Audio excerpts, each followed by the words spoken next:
Hello friends, welcome to my YouTube channel Gyan Saar. History के episode में आपका बहुत बहुत स्वागत है। पिछली वीडियो में 61 टू 80 क्वेश्चंस हिस्ट्री के करवाए गए थे।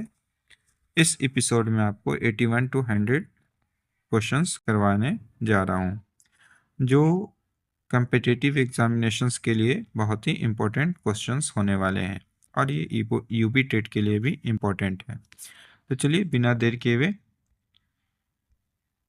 वीडियो को शुरू करते हैं। प्रश्न 81। अगर आप हमारे YouTube चैनल को पहली बार देख रहे हैं तो प्लीज़ इसे लाइक और सब्सक्राइब करें और ज़्यादा से ज़्यादा शेयर करें। पहला क्वेश्चन है, मोहनजोदड़ो का अर्थ क्या है? ऑप्शन है देवताओं का नगर, मृतकों का टीला, सोने का नगर, व्यापारिक नगर। तो क्या है मोहनजोदड़ो का अर्थ? क्या है मोहनजोदड़ो का अर्थ है मृतकों का टीला। हमारा ऑप्शन नंबर बी सही है। चलिए क्वेश्चन नंबर 82 को देखते हैं। वैदिक काल में सभा और समिति क्या थी? वैदिक काल में सभा और समिति क्या थी? ऑप्शन है धार्मिक संस्थाएं थी, राजनीतिक संस्थाएं थी, व्यापारिक संगठन था या सैन्य संगठन था। तो वैदिक काल में सभा और समिति जो थी वो थी राजनीतिक संस्थाएं थी। इस तरह से सही उत्तर हमारा बी है। Question number 83। महात्मा बुद्ध ने किस भाषा में उपदेश दिए? महात्मा बुद्ध ने किस भाषा में उपदेश दिए? ऑप्शन है संस्कृत में, पाली में, हिंदी में, फारसी में। तो महात्मा बुद्ध ने जिस भाषा का उपयोग किया था वो कौन सा थी भाषा? वो थी पाली। इस तरह से हमारा ऑप्शन नंबर बी करेक्ट हो जाता है। Question number 84। जैन धर्म में त्रिरत्न का संबंध है।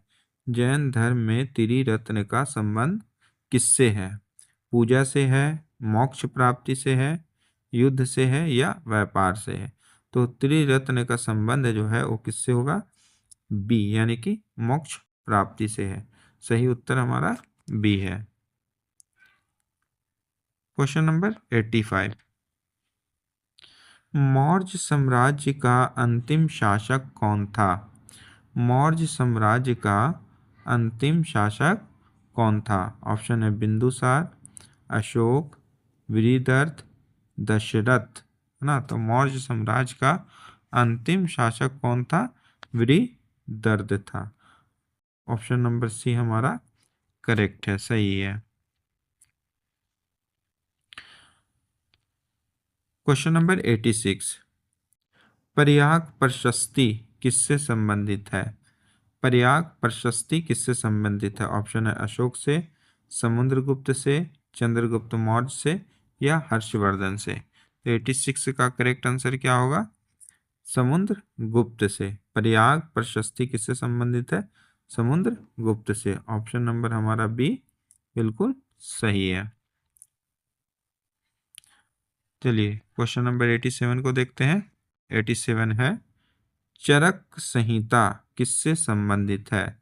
तो चरक संहिता किससे संबंधित है? ऑप्शन को देखते हैं। ए में है गणित, बी में है राजनीति, सी में है आयुर्वेद और डी में है ज्योतिषी। तो चरक संहिता जो किताब है वो किससे संबंधित है? आयुर्वेद से है। तो हमारा ऑप्शन नंबर सी बिल्कुल सही होगा। Question number 88। अरबों ने सिंध पर आक्रमण किया था। अरबों ने सिंध पर आक्रमण कब किया था? ऑप्शन है 712 में, 1025 ईस्वी में, 1192 ईस्वी में, 1556 ईस्वी में। तो अरबों ने सिंध पर आक्रमण कब किया था? 712 ईस्वी में। ऑप्शन नंबर ए सही है। Question number 89।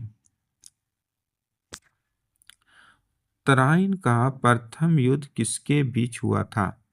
तराइन का प्रथम युद्ध किसके बीच हुआ था? ऑप्शन है बाबर और इब्राहिम लोदी के बीच, पृथ्वीराज चौहान और मोहम्मद गौरी के बीच, अकबर और हेमू के बीच, शिवाजी और औरंगजेब के बीच। तो तराइन का प्रथम युद्ध किसके बीच हुआ था?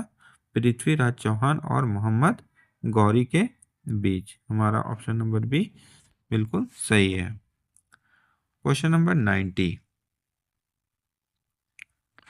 गुलाम वंश का सबसे महान शासक किसे माना जाता है? गुलाम वंश का सबसे महान शासक किसे माना जाता है? ऑप्शन है कुतुबुद्दीन ऐबक को, इल्तुतमिश को, रजिया सुल्तान को, या बलबन को।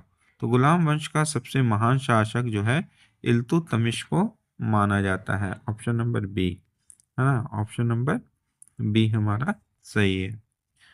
अगर आप हमारे चैनल को पहली बार देख रहे हैं तो प्लीज़ इसे सब्सक्राइब कीजिए। विजयनगर साम्राज्य का प्रसिद्ध शासक कौन था? विजयनगर साम्राज्य का प्रसिद्ध शासक कौन था? हरिहर था, ऑप्शन बी में है बुक्का, ऑप्शन सी है कृष्णदेवराय, ऑप्शन डी है देवराय। तो विजयनगर साम्राज्य का प्रसिद्ध शासक जो था वो कृष्ण देवराय था। ऑप्शन नंबर सी हमारा सही उत्तर है। 92, क्वेश्चन नंबर 92, बाबर ने अपनी आत्मकथा किस भाषा में लिखी है? बाबर ने अपनी आत्मकथा किस भाषा में लिखी है? ऑप्शन ए में हिंदी, बी में है अरबी, सी में है तुर्की, डी में है फारसी। तो बाबर ने अपनी आत्मकथा जो है किस में लिखी है? तुर्की भाषा में लिखी है। ऑप्शन नंबर सी हमारा सही उत्तर है। क्वेश्चन नंबर 93 देखते हैं, मयूर सिंहासन किसने बनवाया? मयूर सिंहासन किसने बनवाया? ऑप्शन है अकबर ने, जहांगीर ने, शाहजहां ने, औरंगजेब ने। तो मयूर सिंहासन किसने बनवाया था? ये बनवाया था शाहजहां ने। किसने बनवाया था? शाहजहां ने। ऑप्शन नंबर सी हमारा सही उत्तर है।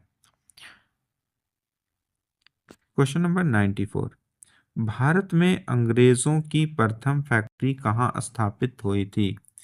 भारत में अंग्रेजों की प्रथम फैक्ट्री कहाँ स्थापित हुई थी?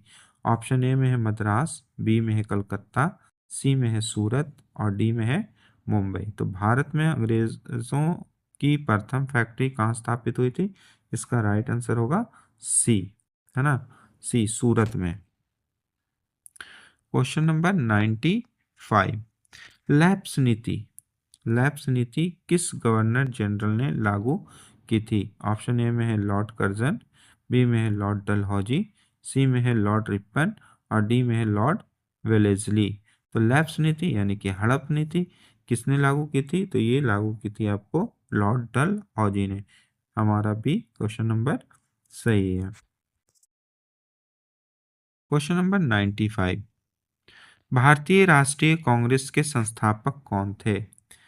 भारतीय राष्ट्रीय कांग्रेस के संस्थापक कौन थे, है ना, भारतीय राष्ट्रीय कांग्रेस के संस्थापक कौन थे? ऑप्शन है महात्मा गांधी, ए ओ ह्यूम, बाल गंगाधर तिलक, दादा भाई नौरोजी। तो भारतीय राष्ट्रीय कांग्रेस के संस्थापक थे A O Hume. Option number B हमारा करेक्ट होगा। चलिए आज का 97, क्वेश्चन नंबर 97 को देखते हैं, पूर्ण स्वराज का प्रस्ताव कब पारित हुआ था? पूर्ण स्वराज का प्रस्ताव कब पारित हुआ था? ऑप्शन है 1920 में, 1929 में, 1935 में, 1942 में।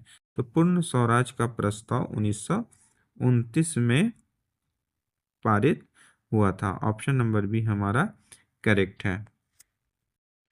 क्वेश्चन नंबर 98, 98, चंद्रशेखर आजाद का वास्तविक नाम क्या था? है ना, चंद्रशेखर आजाद का वास्तविक नाम क्या था? ऑप्शन ए में है चंद्रपाल, बी में है सीताराम तिवारी, सी है चंद्रशेखर तिवारी, और डी में है राम प्रसाद, है ना। तो चंद्रशेखर आजाद का वास्तविक नाम क्या था? तो इसका वास्तविक नाम था चंद्रशेखर तिवारी, है ना। चंद्रशेखर आजाद का क्या नाम था? Chandrashekhar Tiwari. Option number C हमारा सही उत्तर है। आज का क्वेश्चन नंबर 99 देखते हैं, भारत के प्रथम राष्ट्रपति कौन थे? भारत के प्रथम राष्ट्रपति कौन थे? ऑप्शन ए में डॉक्टर राजेंद्र प्रसाद, बी में है डॉक्टर अंबेडकर, सी में है जवाहरलाल नेहरू, डी में है सरदार पटेल। तो भारत के प्रथम राष्ट्रपति कौन थे? इसका सही आंसर क्या होगा? ए होगा, डॉक्टर राजेंद्र प्रसाद। आज का अंतिम प्रश्न है 100वां प्रश्न। भारतीय संविधान का निर्माण कितने दिनों में पूरा हुआ? अगर आपको हमारी वीडियो पसंद आ रही है तो प्लीज़ इसे सब्सक्राइब कीजिए, लाइक कीजिए और शेयर कीजिए। तो भारतीय संविधान का निर्माण कितने दिनों में हुआ था? तो भारतीय संविधान का निर्माण 2 वर्ष 11 महीना 18 दिन में हो गया था। ऑप्शन नंबर ए हमारा सही है। वीडियो देखने के लिए धन्यवाद।